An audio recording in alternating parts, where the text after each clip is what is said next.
In this video, I'll introduce homeostasis, the most important concept in all of human physiology. We'll review what homeostasis means, but also how it works, by explaining how it uses negative feedback to keep you feeling happy and healthy. Finally, we'll wrap it up with an example, showing the basics of how your body regulates body temperature. You ready?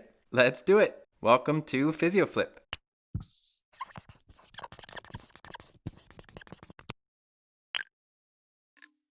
Our cells and our tissues like living within a very particular environment. They and you cannot survive if the conditions within our body, within that internal environment, change too much.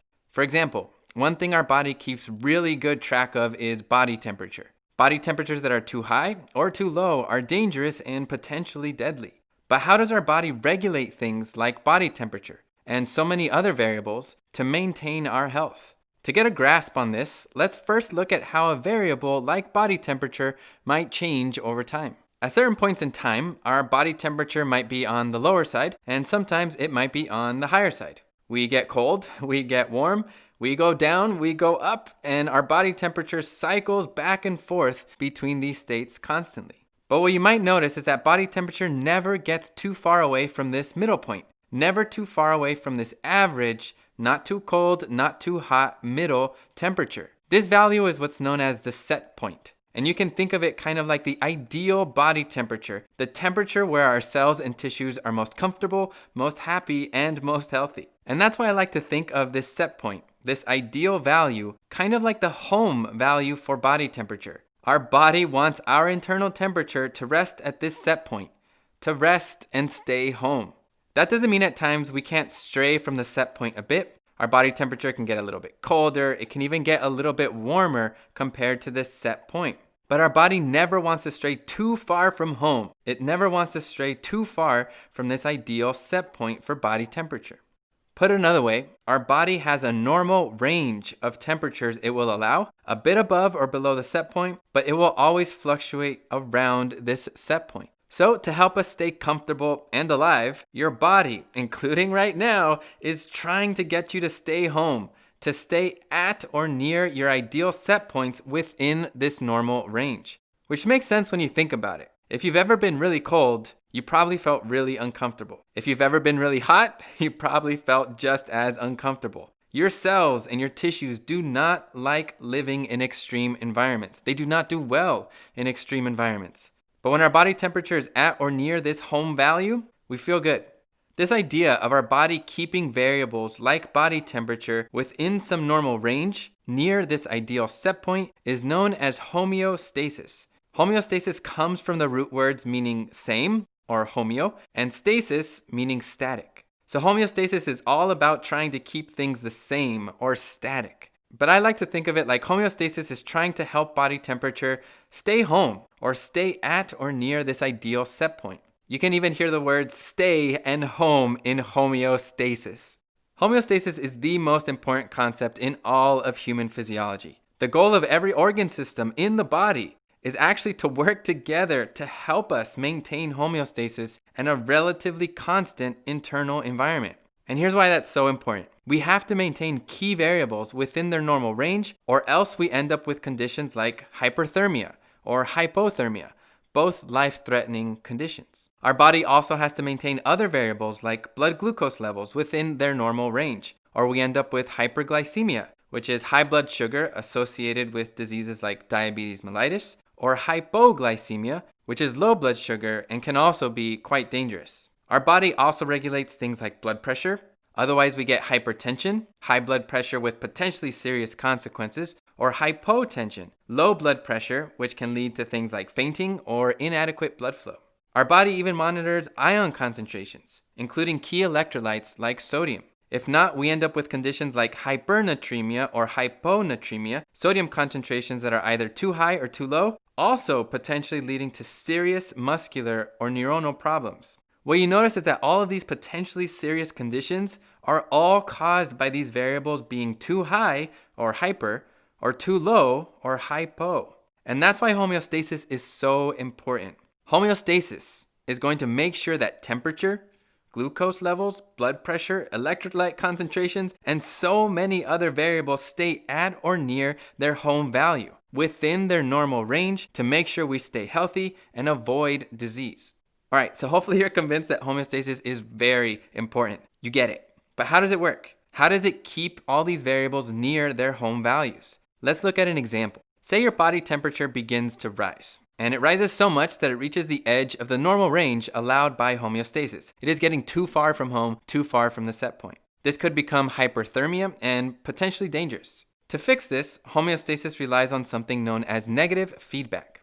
Negative feedback is a process that directly leads to a particular variable, so body temperature in this case, doing the opposite of what it was doing before. In fact, I like to think of the word negative as just meaning opposite. Negative feedback will take this rising body temperature and make it do the opposite and make it start to decrease. Since negative feedback is so important, here's another way that I like to think about it too. Back in my early days, I took this math quiz in class. Spoiler alert, I did not study at all. I was totally unprepared. I had no idea what I was doing. I had to write something though. I think the only thing I got right was my name. The teacher's feedback on my performance, it was not good. She did not give me any positive feedback. It was all negative feedback. I missed all 3 questions and she let me know about it. What did I do then? Well, first I cried, but then I took this quiz and this feedback home, thought about it, and realized I had to do something different. The way I was studying or preparing for my quizzes was wrong. My grades were going in the wrong direction. They were going down and fast. So I did the opposite of what I was doing. I studied harder. I asked the teacher questions, I came to class, and did all that good stuff I wasn't doing before. So the teacher's negative feedback worked. It made me change my ways and do the opposite of what I was doing before. And that's what negative feedback does in our own bodies. Negative feedback systems in our body are designed to help our bodies realize when we are going in the wrong direction, when something is getting too high or too low. And negative feedback will help us do the opposite of what we were doing before. For example, if body temperature drops too low, like my math grade, negative feedback will help our body do the opposite and increase body temperature. For example, our body will begin to shiver, helping us generate heat to bring temperature back up. But if that temperature ever rises too high, the same thing is going to happen. Negative feedback will help us correct and do the opposite to help us maintain homeostasis. For example, our body will make us sweat, helping us release heat to bring temperature back down. So, to review, how does homeostasis happen? Well, homeostasis relies on negative feedback to help keep variables like body temperature within some normal homeostatic range. Okay, but how does negative feedback actually work? How does our body know when something gets too high or too low, and how does it know what to do to fix it? So let's talk now about how negative feedback and homeostasis work by looking at an example. We first have some stimulus, which is just a signal or a variable that our body is constantly monitoring. For example, this could be body temperature. Let's say for now that in this case, your body temperature at a given moment is high and it's getting a little bit too high. What we need is something in our body that can help us determine what this body temperature actually is. Is it 104 degrees? Is it 101 degrees? Is it only 99? To fix something, we have to know what the problem is and how big the problem is. The component in negative feedback that helps us do this is the sensor. For body temperature, you can think of the sensor like a thermometer. Thermometers will tell you what the temperature is. Our bodies actually have an internal thermometer, constantly sensing our internal temperature. So our sensor for body temperature will give us information like, hey, your body temperature is currently 100 degrees Fahrenheit. But thermometers just tell you the temperature, nothing more, nothing less. That means that sensors can't fix the problem on their own. But what the sensor can do is send the information to an integrating center. That sounds like a fancy word, but I like to think of the integrating center like the brains of negative feedback, the brains of this whole process. The integrating center is going to take the information from the center and think about whether something needs to change. So it's going to make the decision whether this value is too high, too low, or within the normal range. Side note, for body temperature, your brain literally is the integrating center. In this case, the integrating center would collect, integrate, and process all of the information from the sensors and determine that 100 degrees is too high. Our normal body temperature tends to be around 98.6 with a range of about 0.8 degrees above or below. So the integrating center made the decision that we're in trouble, but it also cannot directly make the change to help us maintain homeostasis or to bring temperature down. To do that, the integrating center sends a signal finally to what's called an effector. The effector's job is actually to have an effect on the temperature. So put another way, the effector is the thing that actually will change directly the body temperature or the variable. For example,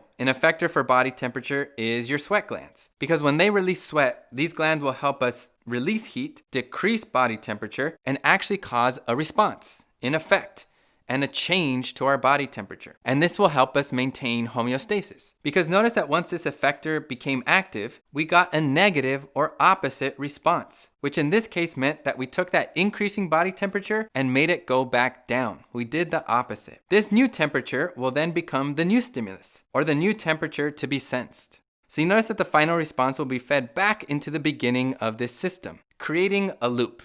This is why this is often referred to as a negative feedback loop.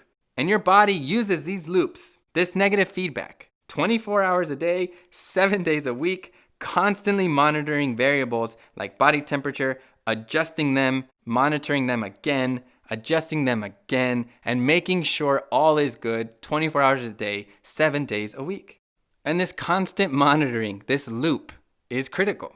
For example, what if our body temperature started to drop too much? Well, the new lower temperature will be sensed by the sensor, which will tell the integrating center, which will then activate effectors to raise body temperature. For example, an effector in this case could be our skeletal muscle, which when we shiver helps us generate heat to increase body temperature. This new rising temperature will then become the new stimulus, which will be monitored constantly by the sensor. And there you have it. These three components, sensor, integrating center, and effector, might not seem like much, but they are working for us all day, every day, to keep us happy and healthy.